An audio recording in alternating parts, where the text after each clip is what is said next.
बच्चों, अब अर्धसूत्रीय विभाजन के फलस्वरूप जब परागकण बन जाता है तब आइए हम उसमें देखें और क्या क्या सारे चेंजेस होते हैं और वो उस परागकण की संरचना क्या होती है।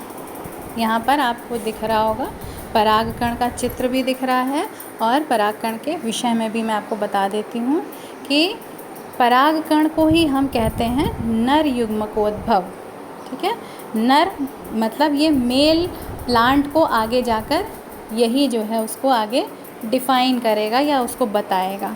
ठीक है, अब जैसे आप लोगों ने परागकण तो देखे ही होंगे, है ना। कभी गुड़हल का फूल लीजिए, उसमें जो बाहर रेड कलर की डंठल निकली होती है, उस पर पीले रंग के छोटे छोटे ब्रश जैसी संरचना लगी होती है।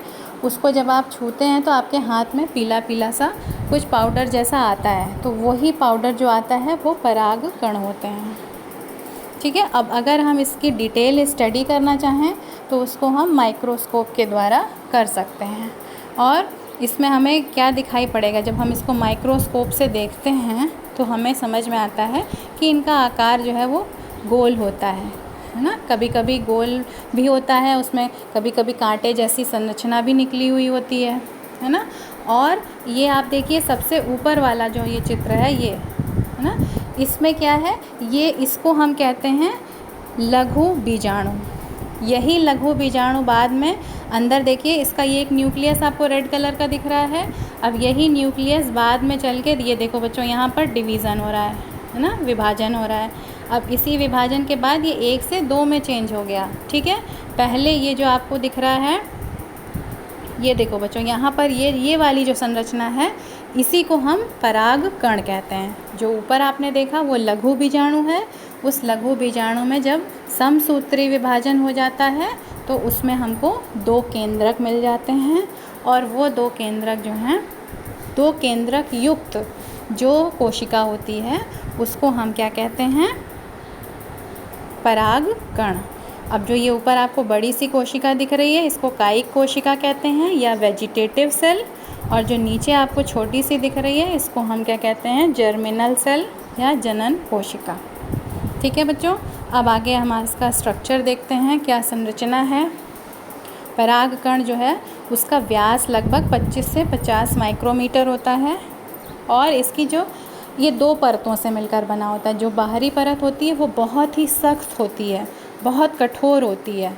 ठीक है, इसको हम क्या कहते हैं, बाह्य चोल, या इंग्लिश में हम कहते हैं एक्सीन। ठीक है, ये किससे बनी होती है, स्पोरोपोलेनिन। स्पोरोपोलेनिन एक ऐसा केमिकल होता है जो बहुत ही ज़्यादा सुदृढ़ होता है।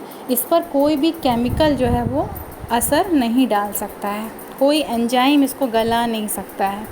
ठीक है, लेकिन एक जगह पर पूरे परागकण में ये बाहर की तरफ पूरा उसको घेरे होता है, लेकिन केवल एक जगह पर ये एब्सेंट होता है, वहाँ पर ये नहीं होता है।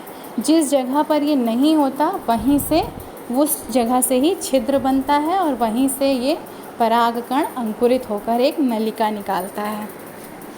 ठीक है, अब हम देखते हैं, ये तो बाहरी परत हो गई। अब आते हैं हम भीतरी परत को। ठीक है, जिसको हम अंतःचोल कहते हैं। ये लिखा हुआ है यहाँ पे अंतःचोल।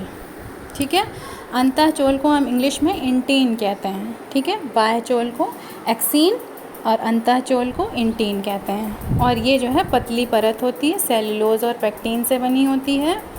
फिर जब परागकण परिपक्व हो जाता है, मैच्योर हो जाता है, तब उसमें 2 कोशिकाएं पाई जाती हैं, जो कि मैंने अभी आपको बताया, कायिक कोशिका और जनन कोशिका। ठीक है, वेजिटेटिव सेल और जर्मिनल सेल। कायिक कोशिका बड़ी होती है और इसमें केंद्रक भी इसका बड़ा होता है, जबकि जनन कोशिका छोटी होती है। ठीक है, अब इसके बाद क्या होता है बच्चों,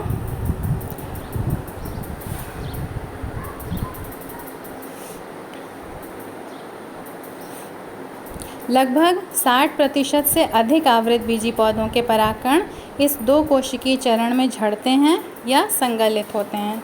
बाकी प्रजातियों में क्या होता है, जनन कोशिका में समसूत्री विभाजन होता है और यही जो है 2 नर युग्मकों में परिवर्तित हो जाती है।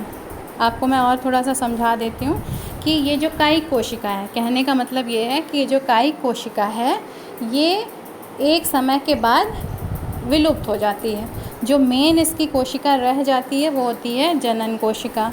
यही जनन कोशिका बाद में विभाजित होती है और 2 नर युग्मकों में परिवर्तित हो जाती है। फिर यही नर युग्मक जो हैं वो कहाँ पर जाते हैं, वर्तिकाग्र पर गिरते हैं और वही वर्तिकाग्र पर से वो अंडाशय तक पहुँचते हैं।